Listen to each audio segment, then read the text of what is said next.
All right. Hi, everybody. I'm so glad that you took time out of your busy schedule to join me today. And today I would like to talk to you about how to create a lab portfolio using Google Slides.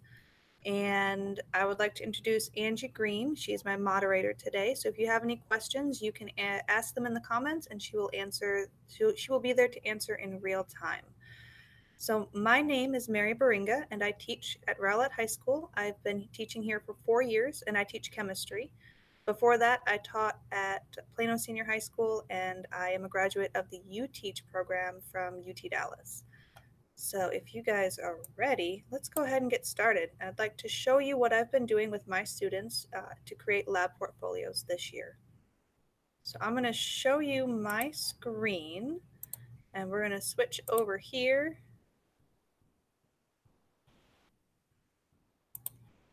We're going to switch over here to my slide deck.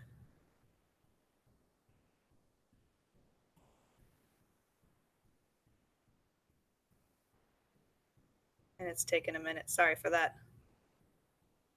All right, so lab portfolios, and this is made entirely in Google Slides. So just to recap a little bit about me, these are my two young kiddos at home, Joseph and Alice, and they're just being silly. But like I said, I teach at Rowlett High School. I teach chemistry here, and this is my 4th year teaching at Rowlett High School. All right, so the benefits of some digital lab reports.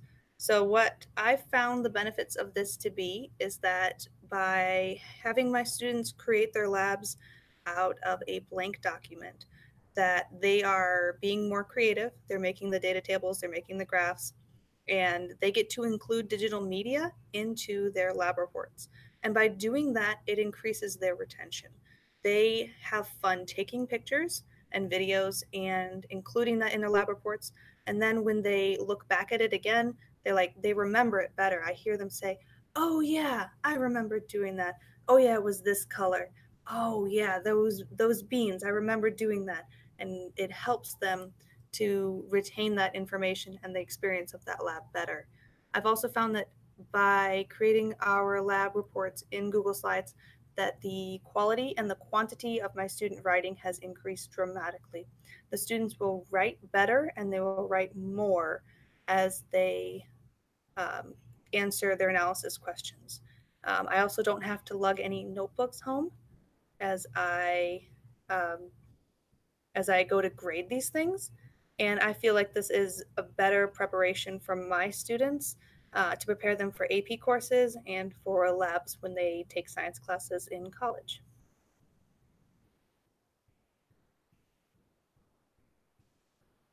I think that by having them use their iPads and their technology to create these lab reports, that we are including a lot more 21st century skills in our classroom.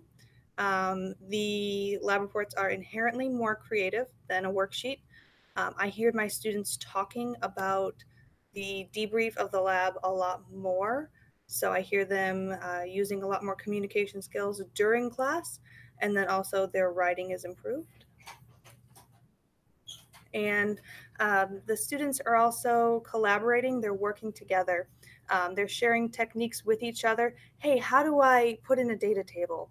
How do I change that data table to have that gray at the top? I want mine to look like yours because yours looks really cool. And how do I share these pictures with you? Because oftentimes when we're doing our lab reports, I'll have one student be the photographer, and that photographer has to share the digital media with the rest of their lab group.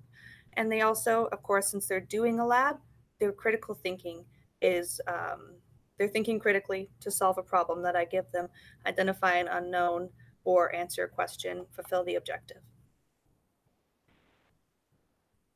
All right, so what I would like to do with you guys today is I want to walk you through getting your students started to create these lab reports. So what I have done is I created a blank lab report that I use as a template to show all of my students. So we create a teacher version in Google Slides, and then other students will create basically a copy of that in their Google Slides. their title of their report should be their first name, their last name, and then lab portfolio. That's what I decided to call it. And then they share that document with me. So I'd like to walk you through that today in Google Drive. So if I go over to my Google Drive and say, hey, I want to make a new thing, a new slide,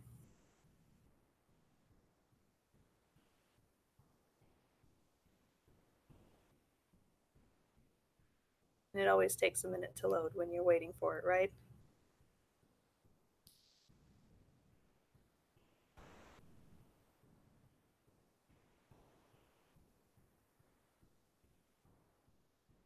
All right, there it goes.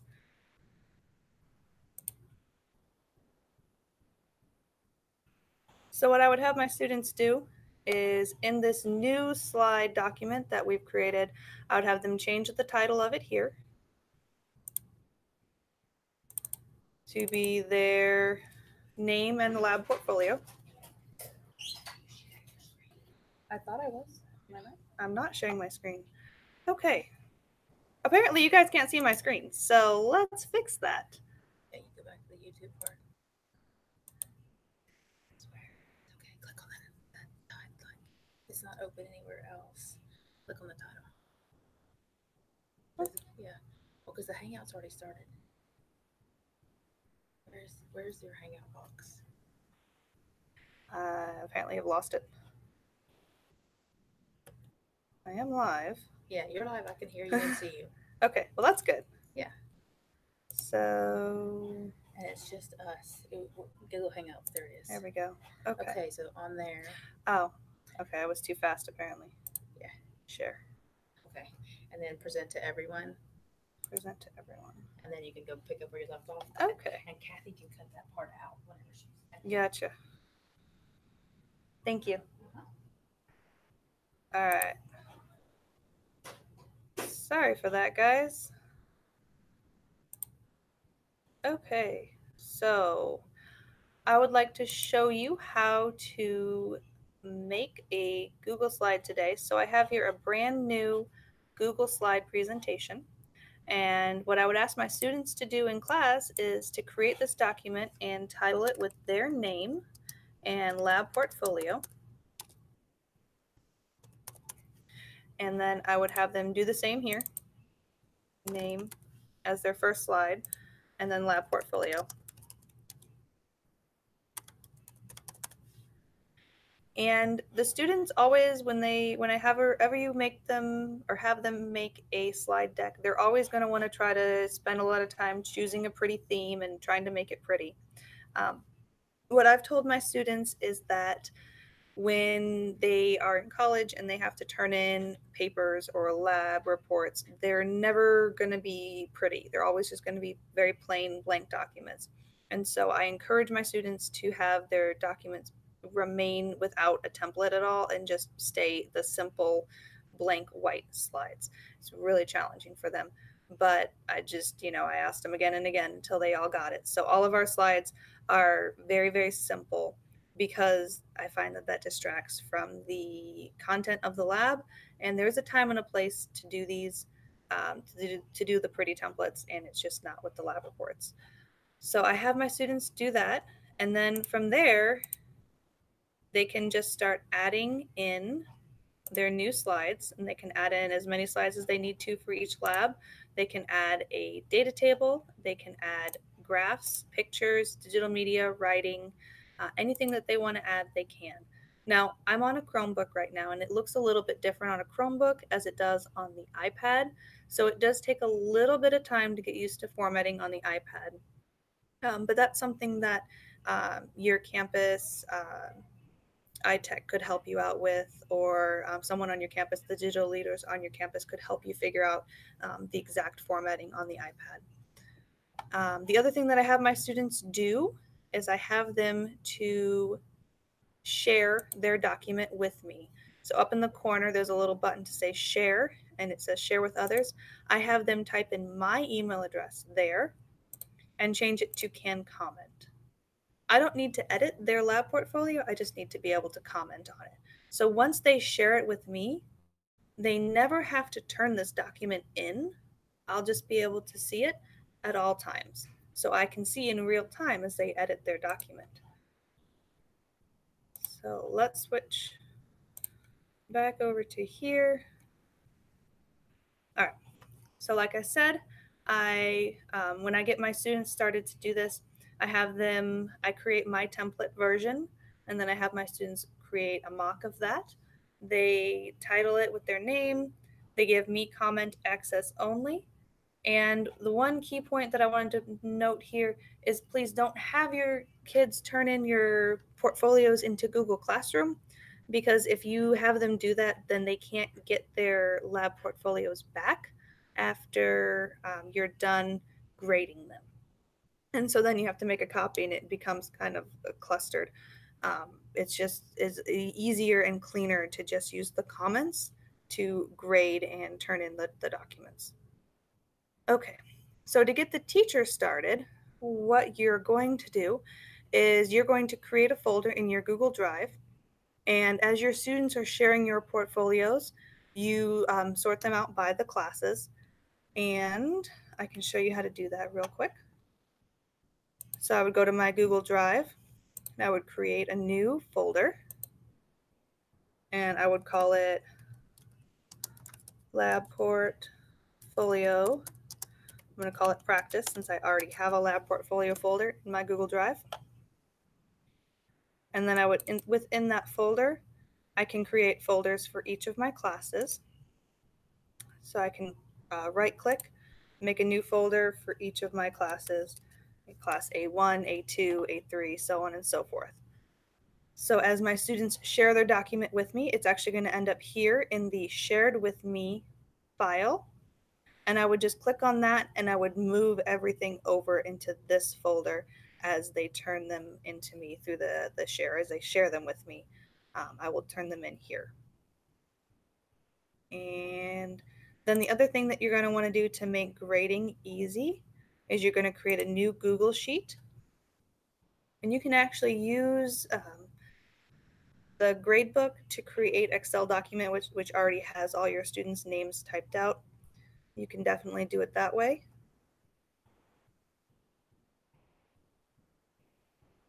So what I would do in this document, which is still loading, takes a minute.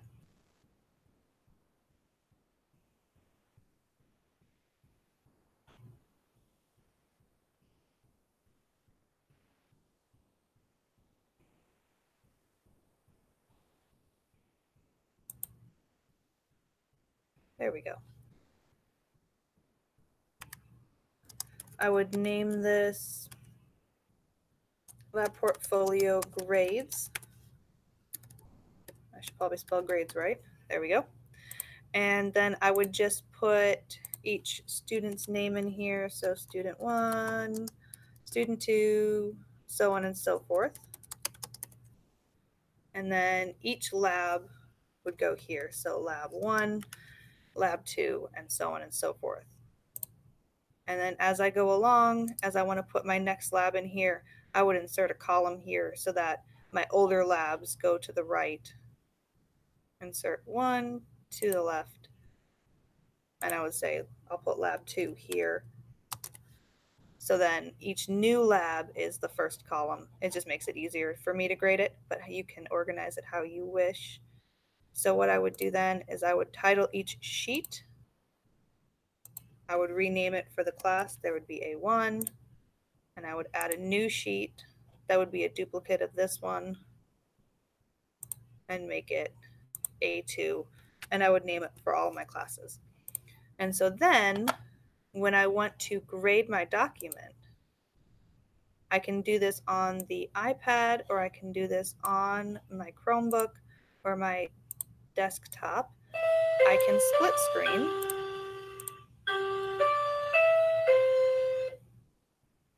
So then when I go to grade my portfolios, I can split screen here, and I can have the document open here. I can read the lab, and then I can type in the student's grade right there and just keep going back and forth between until I have them all graded.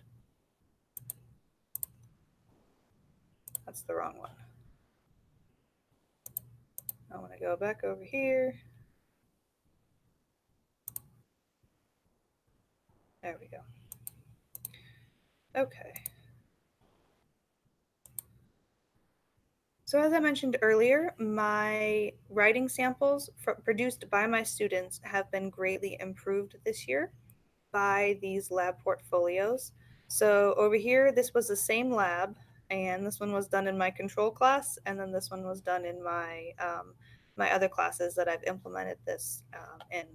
So in this class, I have writing samples that show the same content, but the students haven't written as much and they haven't written it as well. The grammar isn't as good. For some reason, when we put a keyboard in front of somebody, it seems like the writing just becomes better. And it's something I'm really super excited about because I want my students to be better writers because that's a college readiness, life readiness skill that I want to try to teach them as much as possible. All right. So I mentioned grading earlier for the lab portfolios. I have created a rubric to help with the grading of this. So here's my example rubric. It makes it a lot easier to grade and it makes the expectations clearer for my students. They know what the rubric says. I've shared this with them and it helps them to create their lab portfolio so they know what to include. Anytime I share a rubric with my students, I always tell them to look at the first column. I always put the best work at the top because that's where we look first. So I tell them to look in only the perfect row and that anything else is not for them. It's for me as the grader. So they're aiming for this area and anything else is just for me to grade. So this is how I broke it down with data and measurements getting the majority of the points, the conclusion right after that, and then formatting and neatness is 20 points. And if you are interested in this rubric and you'd like me to share it with you, I'll share my email address at the end of this webinar and you can email me. I'd be happy to send you a copy of this exact rubric. All right. So I know what you guys are all thinking and that we are one-to-one, but a lot of times students don't bring their iPads, or if they do have it, it's not charged, or they didn't get one at the beginning of the year, or they've had it taken away, or they've lost it, or it's broken. There are so many things that prevent it from being truly one-to-one in the classroom. So how do you actually make this work? Well, in my classroom, what I like to do is I like to provide as many places to charge their iPads as possible. So I have outlets and surge protectors all over my classroom. And if they need to charge, they know that they can just move to one and go and charge. I also have a few spare chargers that I will let them borrow, but they know that it has to come back to me at the end of class. Otherwise, that privilege is gone for the rest of the year. I also try to provide to them as many styluses as I possibly can because it helps when we're writing on the iPads. And everything that we do in Google Slides can be done on a cell phone. So in my classroom, I allow my students to work on any smart device so long as they're using it for educational value. I don't mind. So the students are able to create their lab portfolios in Google Slides on their cell phone. And I have many, many students that do. You can see an example picture from my classroom from earlier this year where I have a student who is working on her cell phone and she's creating her lab portfolio. Every once in a while, I will have it where a student has absolutely no device that day. And when that's the case, I tell them that they can work on paper and they can upload that document into their lab portfolio later. So they know then that they're still responsible for all the same content. They have to make all the data tables by hand. They have to make all the graphs by hand. They have to write everything out by hand. And it's a lot more work than it is to do it on the iPad. And so I found that as I require that of them, there have been more students in my classroom who are bringing their iPads, who are ready to go with it, or who didn't get an iPad at the beginning of the year, but then decided because they're in my class, they need to get one. So I've had a lot of students do that as well.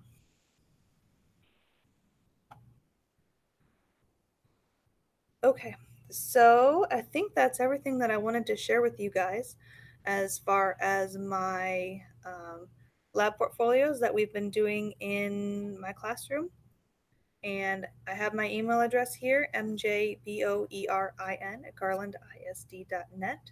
If you have any questions, please feel free to contact me, or if you're interested in that rubric that I shared earlier, I'd be happy to share that with you as well.